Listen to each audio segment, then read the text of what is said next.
プロ1年目塗装デビュー実践編初めて塗装した色はアークティシルバーメタリック。ボスがチェックチェック。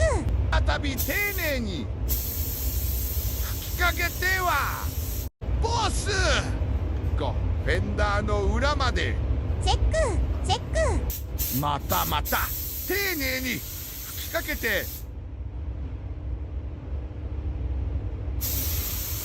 ボスがドアの下をチェックチェック。またまたまた丁寧に吹きかけて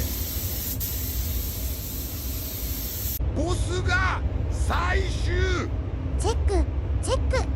プロ1年目初めての塗装できた。